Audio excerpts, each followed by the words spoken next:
എല്ലാവർക്കും ടെക്നിക്കൽ മാർക്കറ്റിലേക്ക് സ്വാഗതം. നമ്മൾ ഡിസ്കസ് ചെയ്യാൻ പോകുന്നത് നമ്മുടെ 12K റേഞ്ചിൽ ഇറങ്ങാൻ പോകുന്ന പുതിയൊരു ഫോണിനെ കുറിച്ചാണ്. നമ്മുടെ പോക്കോ M7 Pro 5G കുറിച്ചാണ്. സോ ഈ സ്മാർട്ട് ഫോൺ എന്ന് പറഞ്ഞാൽ എല്ലാ സൈറ്റ്സിലും ഇതിൻ്റെ സ്പെക്കും കാര്യങ്ങളൊക്കെ വന്നിട്ടുണ്ട്. സോ അതുകൊണ്ട് തന്നെ ഒരു 2 മന്ത്സിനുള്ളിൽ ലോഞ്ച് ആവാനുള്ള സാധ്യത കൂടുതലാണ്. സോ ഫസ്റ്റ് ഓൾ നോക്കിയാൽ സ്പെക്കും കാര്യങ്ങളൊക്കെ നോക്കാം. സോ ഡിസൈൻ്റെ കാര്യം നമ്മൾ നോക്കുവാണെങ്കിൽ നമ്മുടെ റെഡ്മി നോട്ട് 13 ആ സീരീസിൽ അതൊരു ടൈപ്പ് ഡിസൈനാണ് വരാൻ പോകുന്നത്. ചെറിയ എന്താ പറയുക ഡിസൈൻ മാറ്റങ്ങളൊക്കെ ചെറിയ ഡിസൈൻ മാറ്റങ്ങൾ ഒക്കെ വരുത്തിയിട്ട് റെഡ്മി നോട്ട് 13 സീരീസിൻ്റെ അത് ഓൾമോസ്റ്റ് സിമിലർ ഡിസൈനൊക്കെ ആയിട്ടാണ് വരുന്നത്. സോ 7.89mm ആണ് തിക്നെസ് വരുന്നത്, 190 ഗ്രാം വെയിറ്റ് വരുന്നുണ്ട്. മാറ്റ് പ്ലാസ്റ്റിക് ബാക്ക് ആയിരിക്കും വരുന്നത്, പ്ലാസ്റ്റിക് ഫ്രെയിമും കാണും. പിന്നെ side mounted finger print scanner ആയിരിക്കും വരുന്നത്. പിന്നെ IP54 റേറ്റിംഗും വരുന്നുണ്ട്. സോ അത്യാവശ്യം നല്ല ഡിസൈനൊക്കെ ആയിരിക്കും വരുന്നത്. കാരണം റെഡ്മി നോട്ട് 13 സീരീസിൻ്റെ ഡിസൈനൊക്കെ അത്യാവശ്യം കാണാൻ ഭംഗിയുള്ളൊരു ഡിസൈൻ തന്നെയാണ് വരുന്നത്.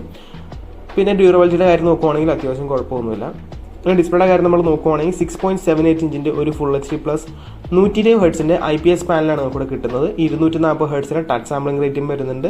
580 നിറ്റ്സ് ആണ് ബ്രൈറ്റ്നസ് വരുന്നത്. പിന്നെ ഗൊറില്ല ഗ്ലാസ് 3 പ്രൊട്ടക്ഷൻ വരുന്നുണ്ട്. സോ പ്രൈസ് റേഞ്ച് നോക്കുമ്പോൾ 12K താഴെയുള്ള പ്രൈസ് റേഞ്ച് വെച്ച് നോക്കുമ്പോൾ കുഴപ്പമില്ലാത്ത ഡിസ്പ്ലേ തന്നെയാണ് വരുന്നത്.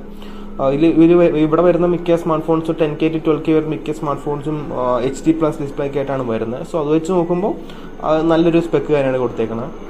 പിന്നെ ഓഡിയോയുടെ കാര്യം നമ്മൾ നോക്കുവാണെങ്കിൽ മിക്കവാറും സിംഗിൾ സ്പീക്കർ ആയിരിക്കും വരാൻ പോകുന്നത്. പിന്നെ 3.5mm ഹെഡ്ഫോൺ ജാക്ക് എന്തായാലും ഉണ്ടാവും. സോ ഓഡിയോയുടെ കാര്യം നോക്കുവാണെങ്കിലും ഡിസ്പ്ലേയുടെ കാര്യം നോക്കുവാണെങ്കിൽ രണ്ടും നല്ലൊരു കോമ്പിനേഷൻ തന്നെയാണ് വരുന്നത്. ഇനി പെർഫോമൻസിൻ്റെ കാര്യം നമ്മൾ നോക്കുവാണെങ്കിൽ സ്നാപ്ഡ്രാഗൺ 4 Generation 2 ആണ് വരുന്നത്.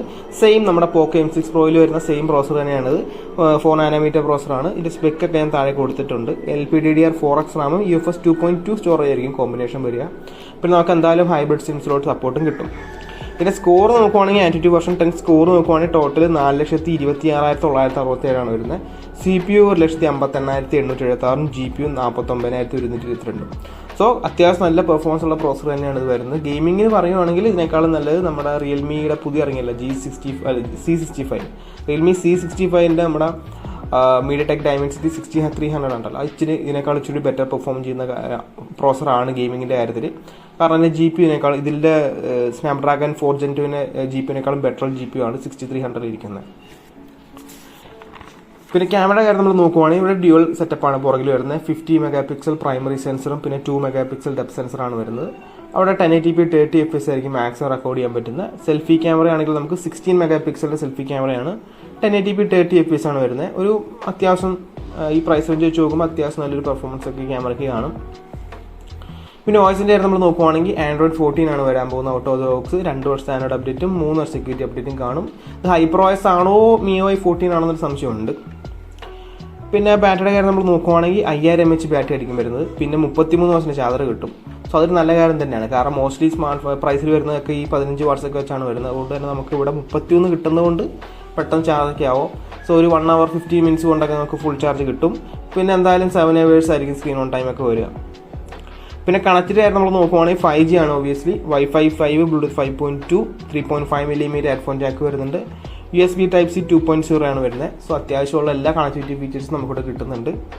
ഇനി പ്രൈസും വേരിയൻറ്റ് നോക്കുവാണെങ്കിൽ നമുക്കിവിടെ 3 വേരിയൻ്റാണ് വരുന്നത്. 4GB 128, 6GB 128, 8GB 128.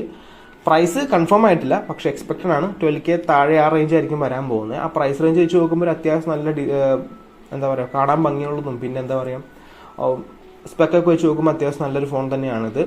കാരണം മോസ്റ്റ്ലി ഞാൻ പറഞ്ഞ പോലെ തന്നെ ഈ പ്രൈസ് റേഞ്ച് തന്നെ മിക്ക സ്മാർട്ട് ഫോൺസ് HD പ്ലസ് ഒക്കെ വരുന്നതുകൊണ്ട് നമുക്കിവിടെ ഫുൾ HD പ്ലസ് ഡിസ്പ്ലേ കിട്ടുന്നുണ്ട്. പിന്നെ അത്യാവശ്യമൊക്കെ പെർഫോമൻസ് ഉള്ളൊരു പ്രോസർ തന്നെയാണ് വരുന്നത്. ഇപ്പോൾ ഗെയിമിങ്ങിന് ഒരിക്കലും സജസ്റ്റ് ചെയ്യില്ല, അത്ര പെർഫോമൻസ് ഉള്ളൊരു പ്രോസർ അല്ല ഗെയിമിങ്ങിന്. അതിനാണെങ്കിൽ ഞാനും ഗെയിമിംഗ് ആണെങ്കിൽ 10K താഴെ വേണമെന്നുണ്ടെങ്കിൽ നമുക്ക് റിയൽമി C65 നല്ലൊരു ഫോണാണ്. കാരണം വരാൻ പോകുന്ന C65 നല്ല ഫോണാണ്. കാരണം അതിൽ Dimensity 6300 ഉണ്ട്.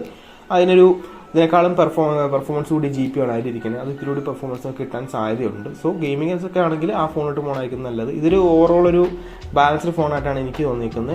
സോ നിങ്ങളുടെ അഭിപ്രായങ്ങളൊക്കെ താഴെ കമൻറ്റ് ചെയ്യുക.